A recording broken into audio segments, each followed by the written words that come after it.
I said to him, he's hot tonight. Now, you can take whatever you like with that. But I thought, mate, the music was great. But what a weekend it's been. I'm so delighted that in March the 28th, 2020, Shane Willard is going to be with us again. He's agreed to come. So I'm really pleased about that. We had a Pastor's Day on Friday. We had a meeting Friday night. Saturday we had a seminar with him. Then we did a thing with young adults on Saturday night, and there was 50 or 60 people there. It was just absolutely brilliant. They had a whole heap of questions. They narrowed it down to 4 and only got 3 done, and that was brilliant. And then, of course, this morning, and now tonight's the last meeting.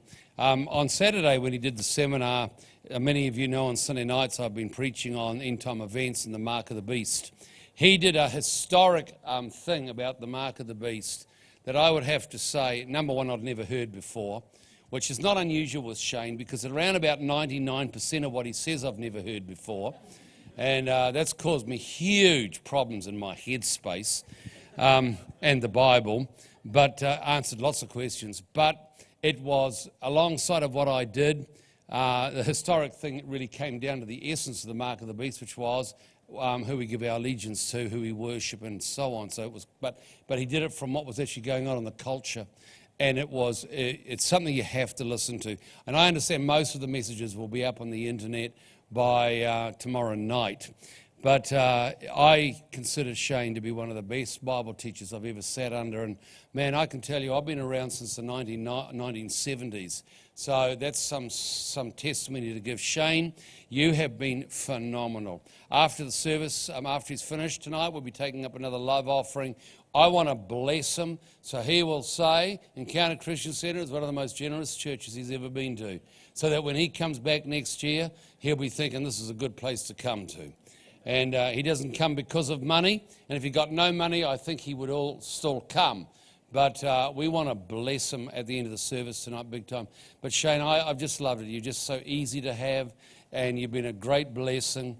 I've just had so much feedback from people all around the church, just with what you've done. I think everybody has had basically a spiritual lobotomy, and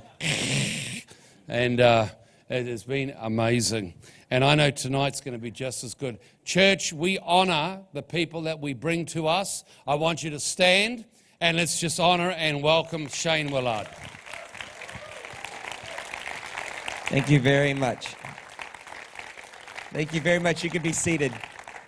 Let's get right into this. If you'd like to follow an actual Bible, Ephesians chapter 2, we're going to start there and move around a bit. It's been a great honor being with you over the weekend. I hope you've enjoyed it. Anytime I preach, I want Jesus to get bigger. I want the cross to work better. I want the resurrection to be central. I want scriptures to get bigger, not smaller. And so if we've done that, then we've succeeded in what I was attempting to do. Afterwards tonight, we have our table over there, CDs, DVDs, USBs, and direct downloads. 100% of what we make from that, we give to the poor and the afflicted. Orphanages in China that look after children with mental disabilities, rescue homes in Cape Town that get girls out of sex trafficking, off drugs, high school educated, and job trained, so we can break the cycle of poverty in the Cape Town flats. The only thing I would ask for you to do is, this church has a real chatting culture, and I'm happy about that. I think you should chat.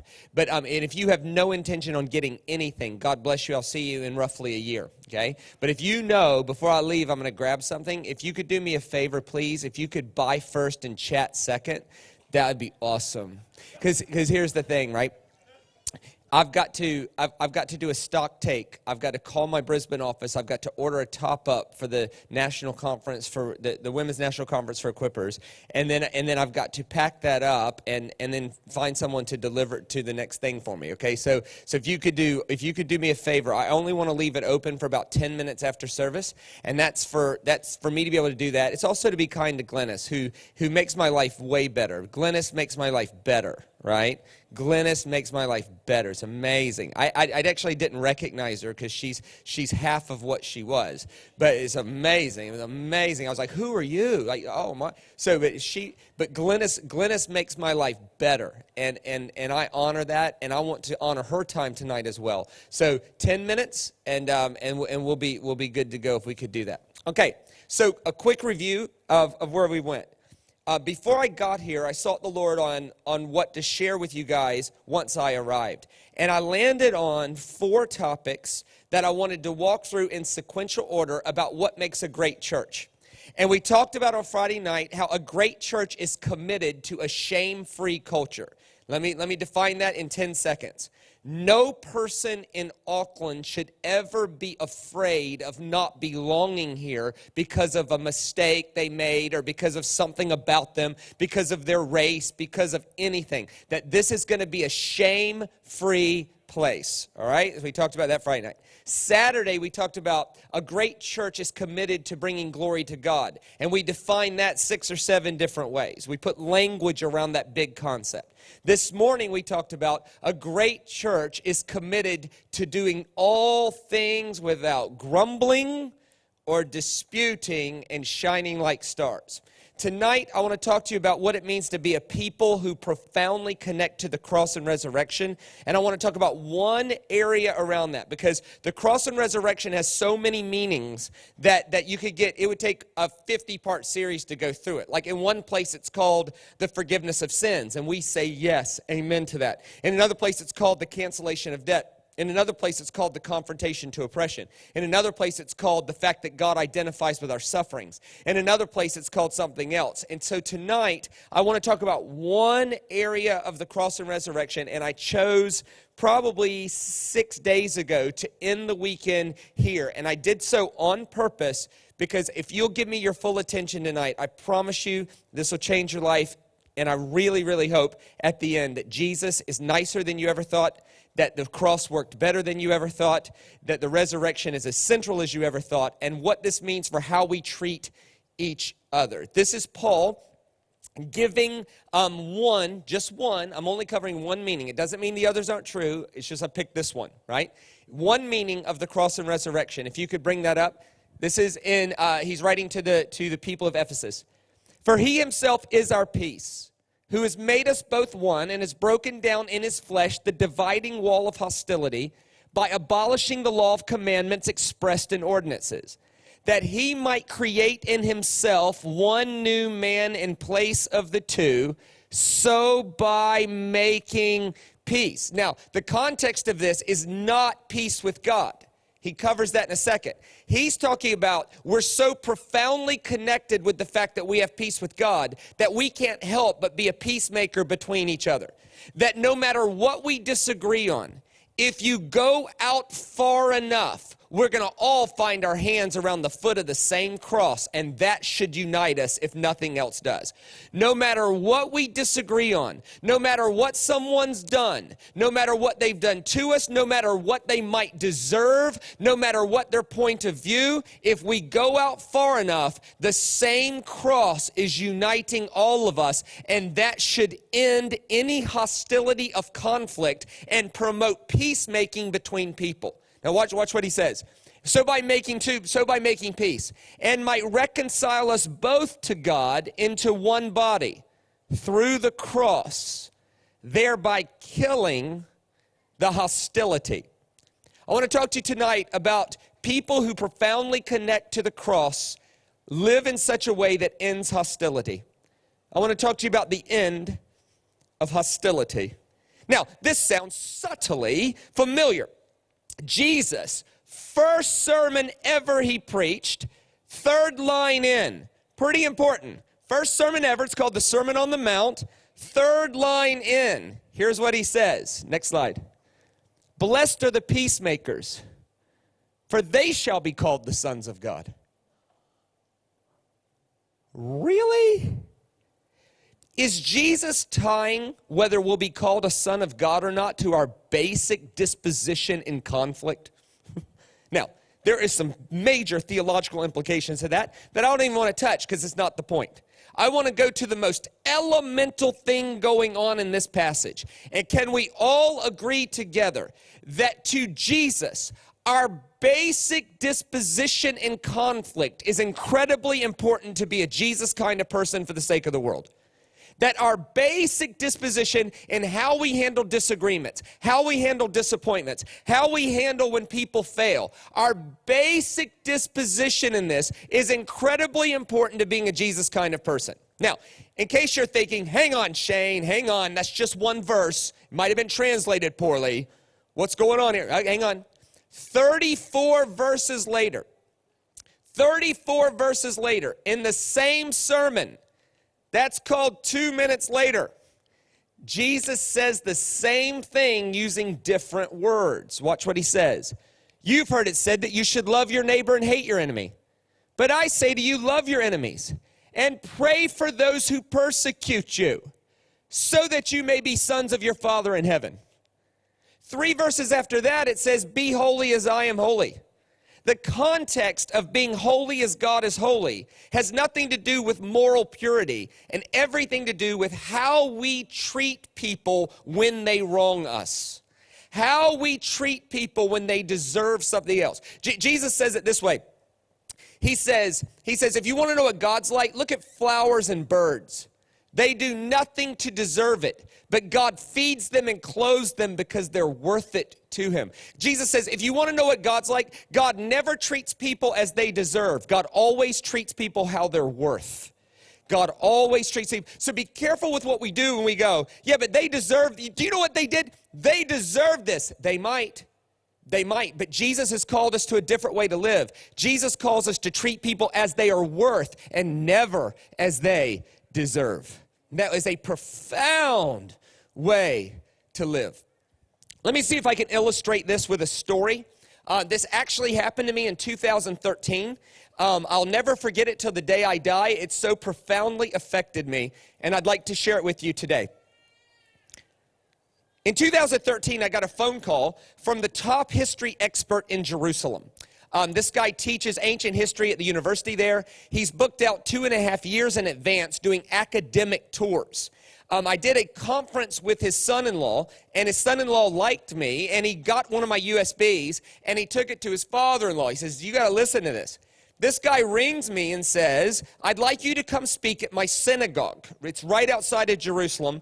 I'd love for you to come teach the scriptures for us. And I'm thinking, what would I tell you people? Are you kidding me? Anyway, he said, we love the way you instigate conversation. We love that. We love to talk about the Bible. I was like, that's great. He says, a part of your payment, a part of your compensation will be, I will take you around for 4 days and I will teach you history. That will be a part of what we do to pay you. I was like, great. He said, I want to be clear, I don't do tourist tours. You might think I'm boring. He said, but I'm an academician. So as long as you're okay with academic history teaching, then I'm your guy. But we'll do that for you. And I was like, that'll be awesome. We can also skip the part where I talk to people who've memorized the whole Bible. But you can take me around. Now, within 10 minutes on the first day, he showed me something that blew my mind. I had never considered it. What I imagined it to be was so much different than what I saw. And so I responded with incredible exuberance. Here's what I did. I went, really? Really? Well, he speaks English, but he's not an English speaker, right? He thought I wanted to argue. Now, let me be clear. I did not want to argue. I was amazed. That's first. Second, if I did debate this man about Jewish history, who's going to win very quickly? He is. He has forgotten more than I know, right? I did not want to debate. I was amazed. But what's important is that he thought I wanted to debate. He thought I wanted to argue. He thought I disagreed. And here was his response. The guy with all the weaponry to destroy me with his mouth. Here's what he did. He went, oh, Shane, peace between us is the most important thing. If one of us needs to be wrong, Please let it be me.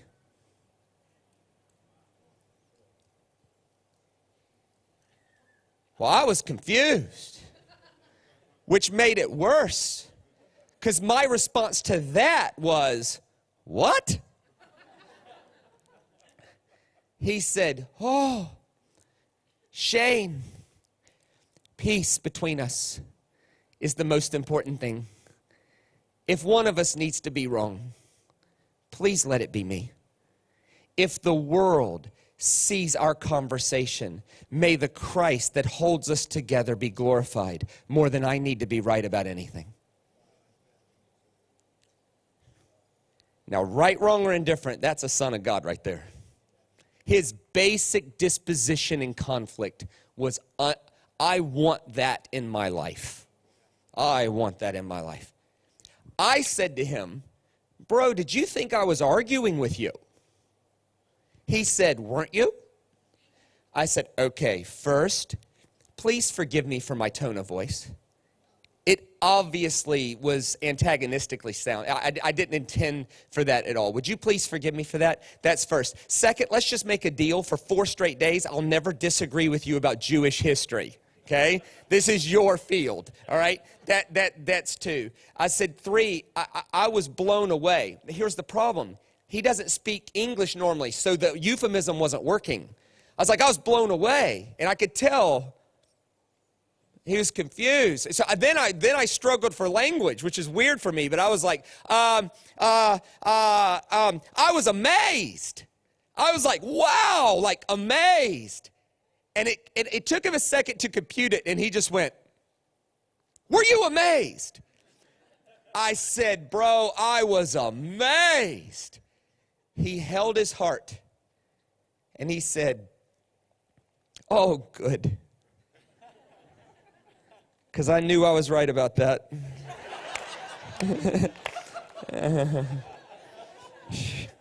And then he did his eyes like this. He said, but seriously, I don't need to be right about anything more than the world needs to see the Christ that holds us both together be glorified in unity. That's a son of God. Now, if you're taking notes, which most of you are, I want you to notice that Jesus, that's Matthew 5:43. Just take a quick mental note of that. It's going to come back in a second. Now, this leads me to 2 thoughts. If peacemaking is really important to Jesus, and the end of hostility is one of the messages of the cross, we have to understand 2 things. 1, how does hostility work? And 2, how then does peacemaking work? So let's talk about hostility first. There's a great story in the Old Testament that's quite long. I'm going to tell the story. I'll tell it well, and I'm going to show you a few verses from it, okay, that illustrates hostility really well. And it's the story, it's something we'll all be familiar with. It's the story of Samson, okay? So let me retell this story in a way that's going to make it come alive again, and then I want to talk about it. So the way the story goes is that there's this guy named Samson, and he is out of control. He is rebellious. He is impulsive. He has lots of trouble with women. He's full of lust and his own way. He falls in love with a Philistine woman, which was a no-no because they worshiped other gods. He tells his parents, I love a Philistine woman. They say, please don't love a Philistine woman. She worships other gods. He says, I don't care what you think. I love who I love. And so he sneaks out of their house in the middle of the night to go visit his girlfriend, right? And along the way, evidently, he has an encounter with a lion. Now, if you ever want a surefire way to get caught when you're sneaking out of your parents' house to see your girlfriend, running into a lion will do it. But evidently, he's skilled enough and armed enough to destroy and kill the lion. He goes and sees his girlfriend. He comes back to his parents' house and later is going back to do the same thing. And the lion's carcass is laying there rotting. Who knows how long this was, but there's a rotting carcass laying there. And Samson does the most disgusting thing you can possibly imagine. He reaches into the dead carcass that's been rotting and he pulls food out of the dead carcass because evidently there's some bees that took nest in there, and he pulls some honey out of a dead carcass. This guy is a barbarian. He's disgusting. He ends up in this Philistine's house. Here's the scene. There's 30 Philistines and 1 Jew. He's so socially unaware that here's what he does. He goes, I know what the thing, I need to prove that Jews are smarter than Philistines. He's outnumbered 30-1. Hello. He goes, I bet I could tell you a riddle that all of you together, with all your combined Philistine brain power, none of you can guess the answer. And here's the thing. If you do, I'll owe you 30 pieces of clothes. If you don't, you owe me 30 pieces of clothes. I bet you can't guess. I bet you can't guess. I bet you can't guess. They make a deal, 7 days. He says, okay, out of the eater, something to eat. Out of the strong, something sweet. I bet you can't guess. I bet you can't. Of course they can't guess. He just made it up off the top of his head. No one else saw what he saw. So 7 days go by and they can't guess. So here's what happens. They go to his fiance and they say, you need to do whatever it is women do to make men talk when they don't want to. Details omitted. So she goes and does whatever it is women do to get men to talk when they don't want to. And he tells her, he says, but you got to keep it between us. She says, of course. Of course she does it. She goes and tells her family. At the last minute, they guess the answer to the riddle. What is sweeter than honey? What is stronger than a lion? Now, if you're the type of person that needs a Bible verse for everything, where's that in the Bible, Shane? Where's that? I need a verse. Where's a verse for that? Where's a verse for that? And if you're looking for a new life verse, here's one for you. This is straight from the book of Judges. It says, after they guessed the answer to the riddle, Samson said to them, if you had not plowed with my heifer, you would have never guessed the answer to the riddle. I love that. Nothing like a good heifer plowing, right? Now, if you're paying attention, and I think you are, you realize that Samson owes them 30 pieces of clothes. So instead of running to the store, admitting that they tricked him, his reasonable response was, he goes and finds 30 of their cousins, kills them, strips them naked, comes back and says, here's the 30 clothes I owe you from the 30 dead family members I just killed. This guy's out of control. He loses a bet, and his reasonable response was kill 30 people. That's insane. If you lose a bet and kill 30 people today, you're going to jail forever. Back then, they wrote a book about you. The world's getting better. I don't know, right? He gives them 30 pieces of clothes from their dead family members. They respond by giving his wife away and then offering him the sister. You didn't want to be a woman back then either. He responds by tying foxes together and burning their fields down. A year's economy. They respond by burning the entire family with fire. He then responds by doing something else. Then they respond by sending 1,000 people to kill him. Massive overkill. 1,000 people to kill one dude? What? He then responds by picking up the jawbone of a donkey and killing all of them. They then respond by tricking him with another woman because that was his weakness. They then bind him, and put him on a donkey's wheel. He then responds by tricking them to tying him to the pillars that hold the whole building up, and then he pulls the entire building down and everybody dies. So what starts as a joke no one understands escalates into everybody dying. That's called escalation. That's called hostility. Now, if you're here tonight and you're married, you understand how this works. Have you ever had an argument with your spouse that started about how to cut a tomato? And before you knew it, you were insulting each other's mothers? Right? It's like, that's not how you cut a tomato. That's how I cut a tomato. That's not how my mom does it. Well, I ain't your mama. Well, I wish you cut a tomato like her. Well, I'm not so fat. And before you know it, it's out of control. That's how escalation works. Now, that's how hostility works. Now, hostility, like if I was to say, the cross is the end of hostility, everybody should say, amen. No one could disagree with that.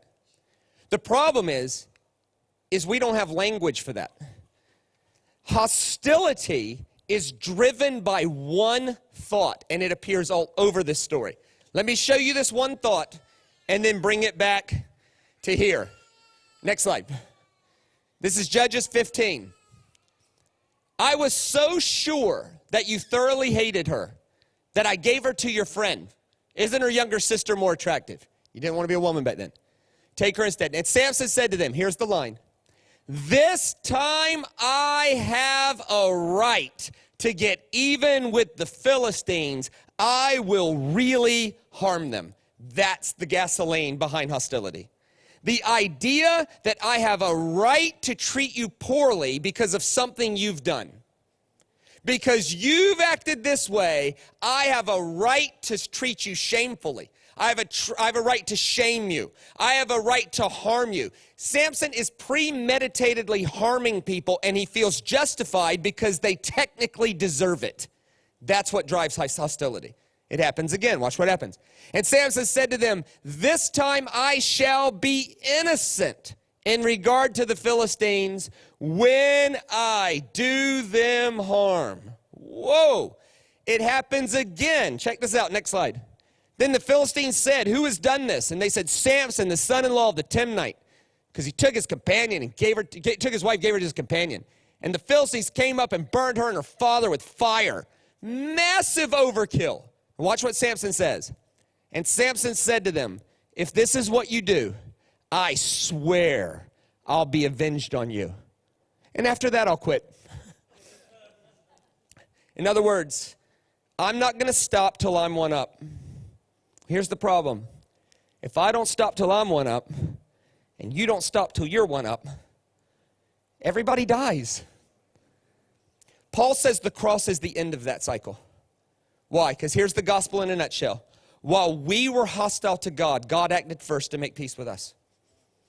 That's the gospel. How profoundly connected are we to that message? Is it just for us? Or should it profoundly affect how we treat others? We go, but Shane, you know what they did? Yes, I do. They deserve your shame. They do. They deserve your shame. But that's not the gospel. The gospel is we don't treat people as they deserve. We affirm them how they're worth. That we are never justified in harming someone based on something they did. Now, if you're more of a line-upon-line learner, instead of a narrative learner, I did this one for you. Next slide. So here's how hostility works. First, there's an offense. The tomato got cut wrong, whatever. Somebody does something. There's something that is offensive. They've hurt somebody. Then you dehumanize the adversary. Well, since you've made a mistake, since you've done this thing, you're not worthy of the same human dignity that we are. We're going to dehumanize the adversary. Then 3, there's an unwillingness to take responsibility for our part in it. At no point in the story does anybody own it. At no point does Samson go, my bad. I should have just obeyed my parents, my fault. You know what? Killing 30 of your family members because I lost a bet, that's a bit over the top. I'm sorry. My bad. My bad. You know what? Burning all your crops down, over the top. My fault. At no point do the Philistines go, you know what? Sending 1,000 people to kill you, probably shouldn't have done that. You know what? Burning your entire family with fire, probably could have thought that through a little better. You know what? When we took hot pokers into your eyeballs, that was a little bit over the top. Nobody in this story is owning their stuff. Nobody. And then there's escalation, which is exactly what happens here. Next slide. And then there's holding the other person responsible. Since you've acted like this, now I'll act like this. Oh, that's what you do. I'll show you. And you know what? It's sort of cute when people are 4. Like, why are you choking your sister? She touched my toy. Right? That's all right at 4. You just say, stop it. But at 34, people really get hurt. Yeah. And then there's a failure to learn, which leads to repeating the pattern. That's how hostility works. Paul says that the cross is not just the forgiveness of sins. It's the end of that. People who profoundly, see, the cross and resurrection shouldn't be something we believe in. It should be something that happened that fundamentally shifts the way we see all other happenings after that. So a couple thoughts about that. Next slide. So the cross wasn't solely about forgiveness and freedom, but also an end to hostility. Let's say it this way. The cross was a physical manifestation of a new way to live. The most loving person acts first to make peace. Like if you're here tonight and you're married, this happens all the time. And hostility starts to escalate. You're giving each other the silent treatment, and you know what it is. You know. So somebody's not speaking. The other person's like, I'll show you, and it's one thing or the other. And certain things work better depending on the gender, but whatever. It goes, it goes this, I'll show them, and no one's winning in the thing. And then, of course, the question is who acts first to end it? Somebody's got to act first. Someone's got to go, peace between us. Someone. And the answer to that is always the one who's most mature. Whoever is the most mature will be the one acting first to end hostility. Now, realize I just made another competition. Oh, I'm the more mature. I'll go first. No, right, but right? Next slide. So peacemaking then is not passive. It's charging in with a different way and changing lives. You realize the guy in Israel decided to act like that before it happened. He was very intentional about it. Which leads me to this. That's how hostility works. So then how does peacemaking work? Now remember what Jesus said? Don't just love your friends. Love your enemies. In other words, love people who don't deserve it. Love your enemies. Pray for those who've used you so that you may be sons of your Father who is in heaven. And remember, be holy as I am holy. In other words, God treats people acting hostile to him with peace. Go do the same. Now that's Matthew 5, remember I told you to mark it, 5 verse 43. This is the end of a three-pronged thought that Jesus is giving to Galilean peasants about what it means to make peace. How do you live at peace with the Roman military who's occupying your homes? How do you do that? Like whatever you thought about the person you don't like, they're not a foreign military occupying your home and raping your women and stealing your food and doing crazy stuff. Jesus is giving them an idea about how to live at peace with their enemies. And here is the three-pronged idea. Matthew 5:43 was that. Here's Matthew 5:39. This is 3 verses before. Check this. But I say to you, don't resist the one who's evil. But if anyone slaps you on the right cheek, turn the other cheek. How have we done with that? How good are we at that? The tendency is to go, at the most elemental level, Jesus is saying, even if they deserve retaliation, don't do it, turn the other cheek. How are we doing with not treating people how they deserve, but affirming how they're worth? How are we doing with that?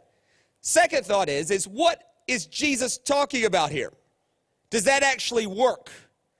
Honestly, what's he asking us to do? Now, to understand this, we have to understand first century Roman class systems. Next slide. In the first century Roman Empire, there was a 9-layered class system. I could tell you the names of every single one of them, but that would be boring. So for tonight, we'll call them 1, 2, 3, 4, 5, 6, 7, 8, 9. If you want a great read on this, Richard Rohr wrote a book called The Sermon on the Mount, and he spends 45 pages talking about the social systems, all right? So 1, 2, 3, 4, 5, 6, 7, 8, 9. Now, that meant that there was a difference between right-handed slaps and left-handed slaps, okay? If I'm a class 8 person, which Galilean peasants were, if I'm a class 8 person and you're a class 8 person, and I challenge you, I would hit you with my right hand. Why? Because it's my clean hand. It's my good hand. I'm declaring that we're socially equal. I hit you with my right hand. But if I'm a class 2 person and you're a class 8 lowlife, I would never hit you with my right hand. It would be declaring we're equal. I'm going to hit you with my left hand. Seriously, it's because it's the hand I wipe my butt with. It's essentially saying, you're not worth my clean hand. I'm going to hit you with my poo-poo hand. It was that. It was publicly declaring someone as less than you. You are less than me. It would be the equivalent of using a horrendous racial slur today. Like if I was to call someone the N-word in America or something. Something no intelligent person would do, right? It would be that, but with some violence, right? Now watch Jesus' words.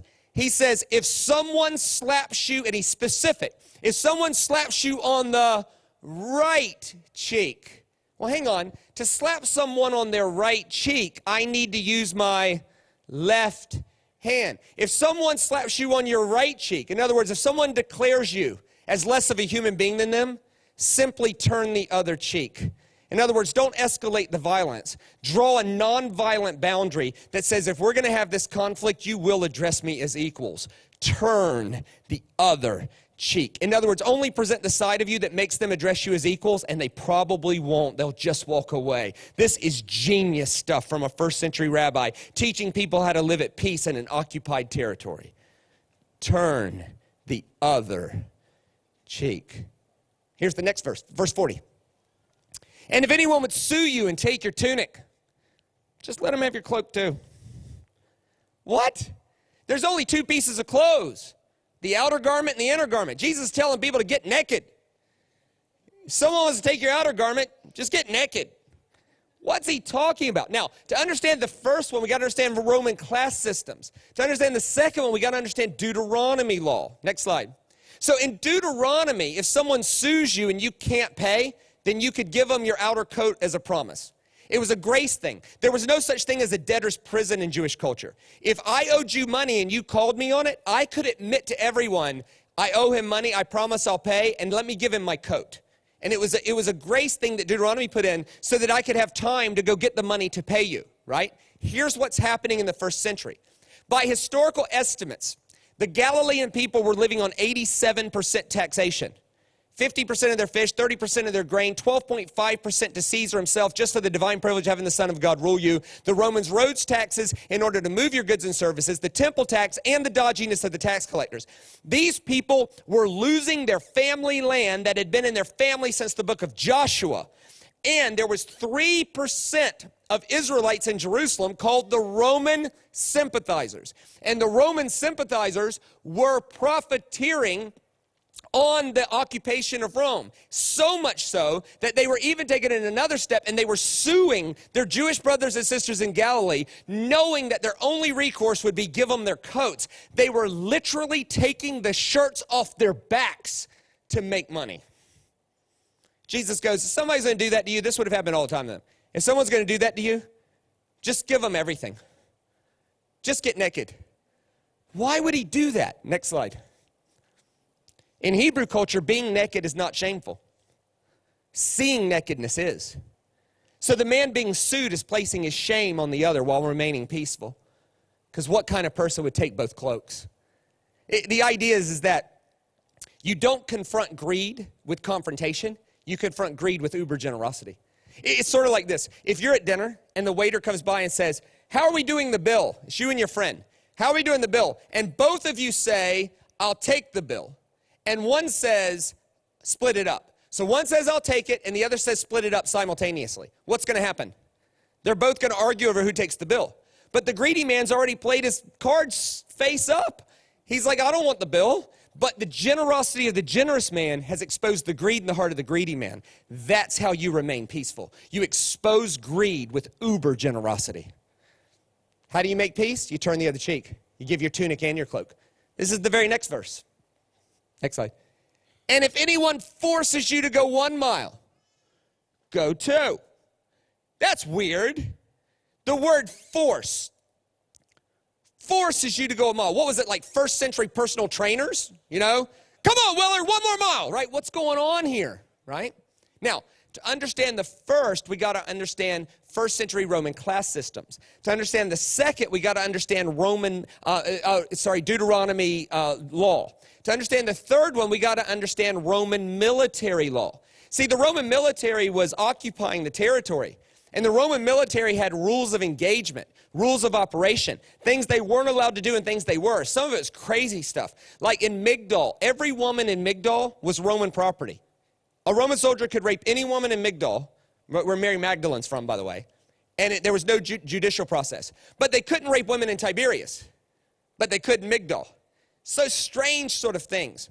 Some of it was crazy. Some of it wasn't so crazy. Some of it makes a lot of sense, actually.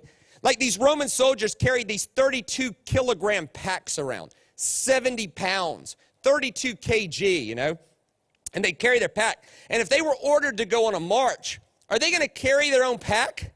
No way. They're surrounded by Class 8 lowlifes. You're going to carry my pack. You're going to carry my pack. And I'm going to walk leisurely while you struggle with this 32-kilogram pack. And Roman military law said that any Roman soldier could force a Class 8 person to carry their pack 1 mile. But they could not force them to go more than a mile, or they would be court-martialed a day's wage. Why? Because they wanted those people to be able to go back and work so that they could pay more taxes. It would have been counterproductive, right? So here's what Jesus says. The next time a Roman soldier forces you to go 1 mile, at the 1 mile mark, just go 2.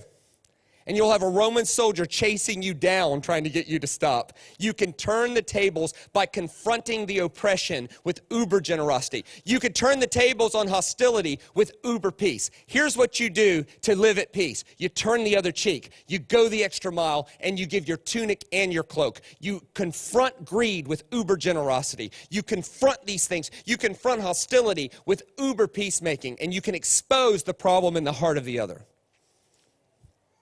And then the next verse is, don't just love your friends, love your enemies. Pray for those who use you, so that you may be sons of your Father in heaven.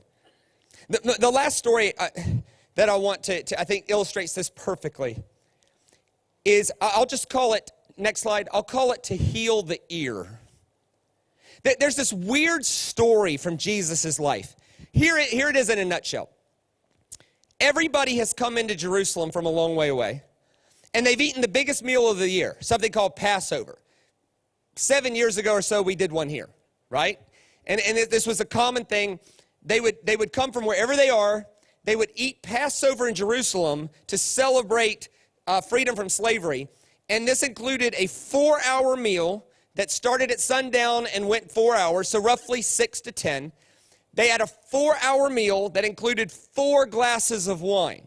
So big walk, big meal, 4 glasses of wine, people are having trouble staying awake.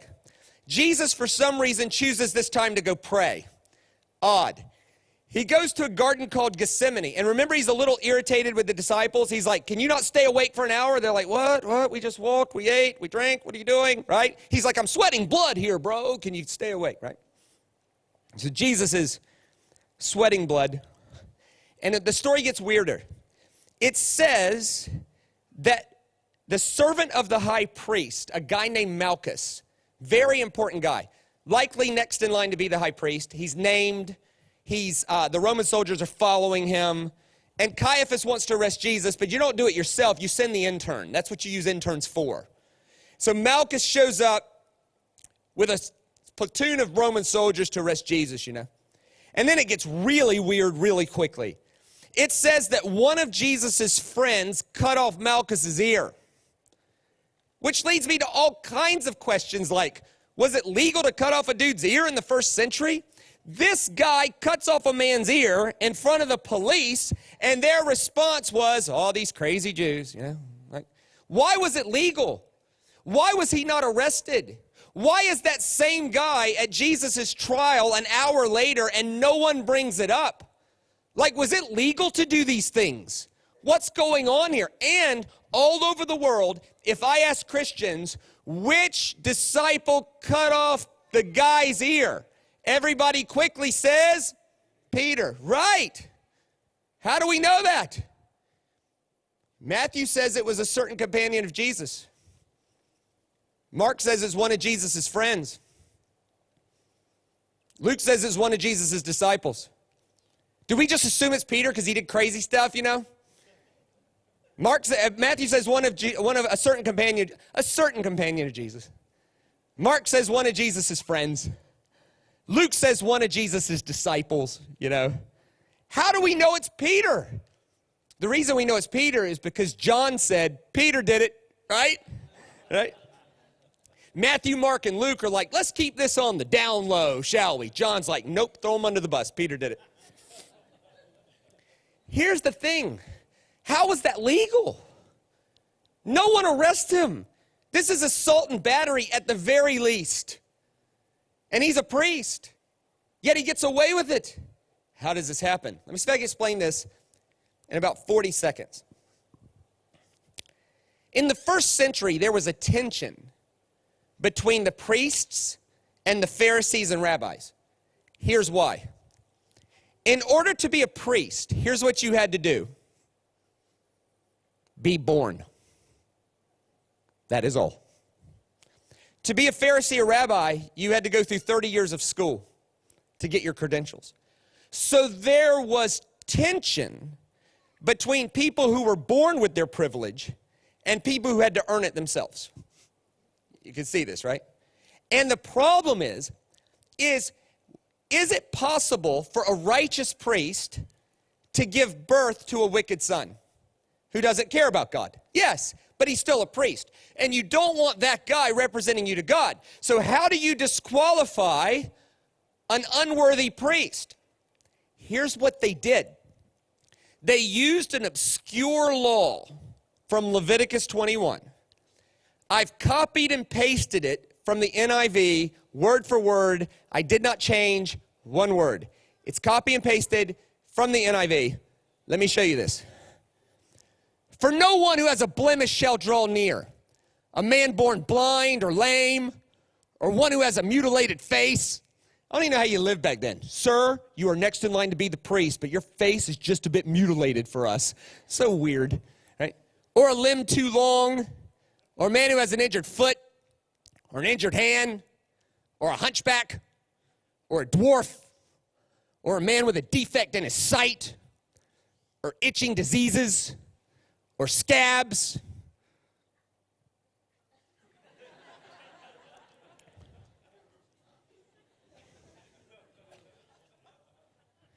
or crushed testicles, which leads me to all kinds of questions like, was that actually a problem? Imagine that. Imagine living in that world. Hey, Bill, you look a little blue. I am. What happened? Man, you see these 4 guys, they got mad at me, and they held me down with 2 bricks, and they crushed my testicles. You know what the worst part about that is? I can't be a priest anymore. Like, would you agree with me if 4 guys held you down and crushed your testicles, your last concern is whether you could be a priest or not? Your thing would be, where do I go to die? You know? Also, would there be a worse job in the history of the world than the priestly inspector? Imagine that. Face, not mutilated. Check. Nope, not a hunchback. Nope, not a dwarf. Nope, legs look about right. All right. Now, sir, there's just this one more sort of awkward inspection we got to do. I'm going to hate it as much as you, but we got to... So weird. Next slide. No man of the offspring of Aaron the priest who has a blemish shall come near to offer the Lord's food offering. Since he has a blemish, he can't come near. So here's what they did. If they deemed you unfit for the priesthood, they gave you a blemish. And they chose something far less barbaric than testicle crushing. What they would do is they would mangle your ear. Let me define that. They would pierce the ear and pull. Now, you'd get over it. It would hurt, but it would leave you with a public shame, like a public, I can't be a priest. Now, my Sunday school teacher taught me that Peter was trying to cut his head off and missed. Frankly, that makes no sense. Like, think about it. If you're trying to cut someone's head off, and you hit them in the ear hole, that's called a direct hit. What more likely happened is Peter came up behind him and just flicked his ear off. Now, here's what's more important than all that, is Jesus' response. Jesus, keep in mind, he's so distressed, he's sweating blood. He's not having a great day. He's fixing to have a worse day.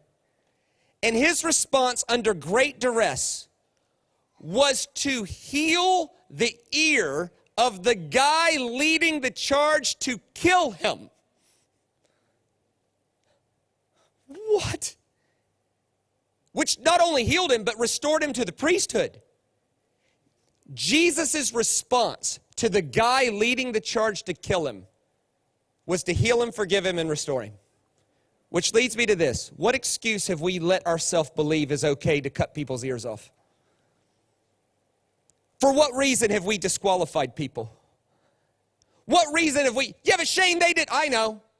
Did they lead the charge to kill Jesus? No, because the guy leading the charge to kill Jesus, he got healed by Jesus, he got restored by Jesus, and he got forgiven by Jesus. And actually, all the way to death, Jesus is still forgiving and restoring the people who put nails in his hand, crown of thorns on his head, spitting, mocking, scourging. Jesus loved and forgave the whole way. How profoundly connected are we with the cross of Jesus Christ if we can still rationalize cutting people's ears off their head? And there's nothing more distasteful to me than a Christian looking for reasons to disqualify people.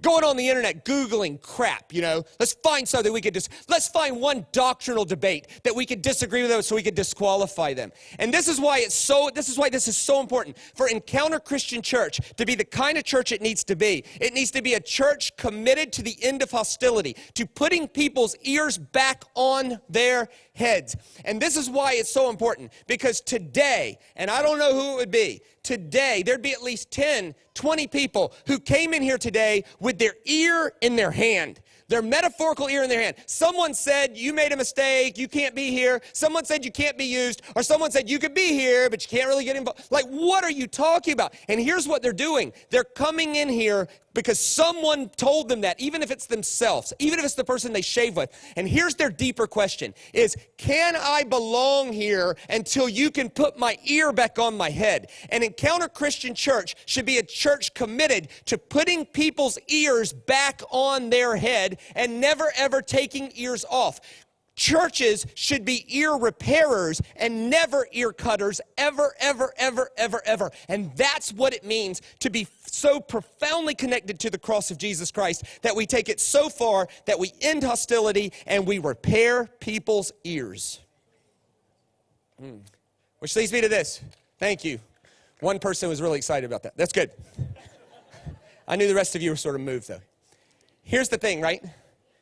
Great sermons are not meant to be agreed with, nor disagreed with. I actually don't care if you agree, because there's a way you can agree and not change anything. And I really don't care if you disagree. I do care if you wrestle or not. Great sermons are meant to be wrestled with. So let's wrestle. Next slide. Have we received the cross that forgives us while rejecting the cross that ends hostility? Where have we said yes to this cross? Save me, forgive me, let me into heaven, Lord. Okay. Where have we accepted this cross, but then at the same time, we've rejected the cross that demands that we treat people as they are worth and not as they deserve? Demands that we make peace with people who've been hostile to us. Where have we done that? Or have we picked up both crosses? 2, is there any place we're escalating violence right now? Is there any place that we're making it worse? We're giving them the silent treatment. 3, where do we need to act first and be a peacemaker? Is there any place right now that you could think of that you're thinking, boy, I need to make that phone call. I need to send that text. Maybe there's a marriage right now, and you guys are going to have a competition in the car as to who makes peace first. Somebody's got to. Maybe we'll say it this way. Next slide. Whose ear do we need to repair? Is there anyone that because of something they've done, we've metaphorically chopped their ear off? And actually, Jesus is calling us to a more profound existence. An existence that commits to repairing ears and not cutting them. Jesus has given his life for us. What's our life going to be back to him? If you're the type that can only remember one thing from a sermon, maybe this whole sermon could be summarized in this question. Next slide.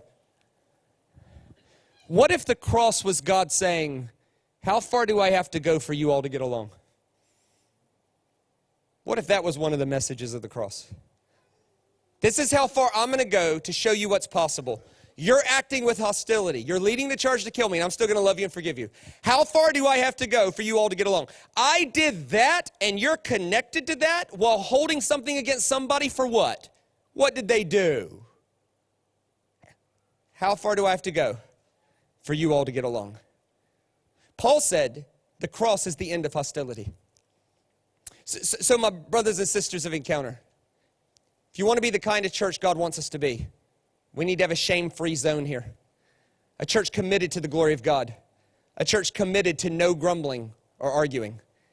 And a church committed to being the living embodiment of the end of hostility. A church that is committed to putting people's ears on instead of taking them off. A church committed to treating people as they are worth and never as they deserve. A church that doesn't hold people's mistakes against them for too long. A church that says, how can we be restorers? And in so doing, we can be something that evinces the good news. Let me pray for us. Lord, we love you. We honor you. We proclaim your King. Why don't you just take 15 seconds right now and ask a few questions? Where do I need to make peace, Lord? God, would you speak to my heart and tell me, where do I need to make peace? Who needs a text, an email, a coffee? Maybe we can ask, is there anyone's ear that we need to put back on? If you're sitting close to your spouse and you know it's been a little tense, maybe you could just squeeze their leg or something. Just let them know it's going to be okay. We're okay. We had a thing about a tomato. It's all right. Lord, would you empower us to not just believe in the cross, but to live it? Amen. Would you look this way? Thank you so much. Let me be your guest all weekend. I did get a little carried away there, and I went 10 minutes over my time. None of you seemed to care, but I did. And here's the thing. I hope it's okay. I hope you were inspired by that. I hope Jesus got bigger, the cross worked better, the resurrection central. I did go 10 minutes too far, but here's the thing. I hope we're okay. But if not, peace between us is the most important thing. Grace and peace, everybody. God bless.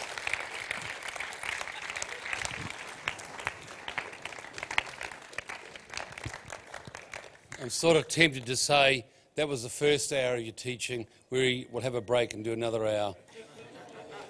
I mean, it was phenomenal, wasn't it?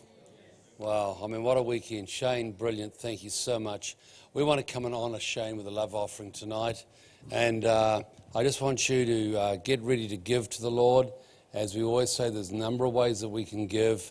We're going to put some buckets up here and just bring it up after I've prayed at the end of the service. Or we can do it by EFTPOS and bank transfer by push pay. And but I think it's so important that we are very, very generous here towards Shane.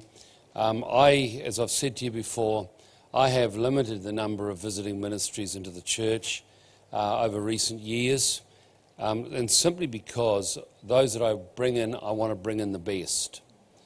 But when we bring in the best, we have to bring the finances to honour them. And so that's just part of the deal. And I think what you've heard this weekend, if you were in a secular environment, you'd probably be paying $1,000 a person. And it's far more, and this is far better than a secular environment. This is life-changing. And I'm not saying that everyone gives $1,000. I'm just saying everybody should give something. And this is not your tithes. You should have paid your tithes this morning, or some of you will do it tonight.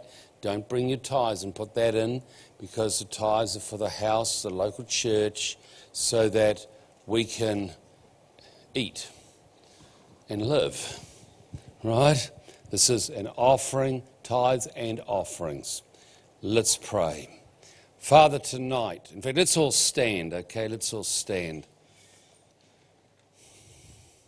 I just am incredibly grateful for what's happened this weekend, and So grateful to Shane agreeing to come back next year. And I think the testimony is just the number of people that are here tonight and the attitude that has been portrayed. I know that he's a great blessing, and we're going to have much more of this. So, Father, I pray for every person here tonight that, Father, through this weekend, what has been taught would just bring cultural shifts in people's lives. Father, I pray that as people give to honour Shane, they are sowing into good soil, that, Lord, you would cause there to be abundant fruit that would come from this giving. Father, I pray that every person who is saying, yep, I'm going to honour Shane Willard and what he's done in a very practical way, Lord, would just be blessed as a consequence of that. Father, thank you for this weekend which will just live in our hearts for such a long time. Father, use this offering to bless Shane and his ministry. In the name of Jesus, amen. God bless you, people. You come up, bring your offering up. The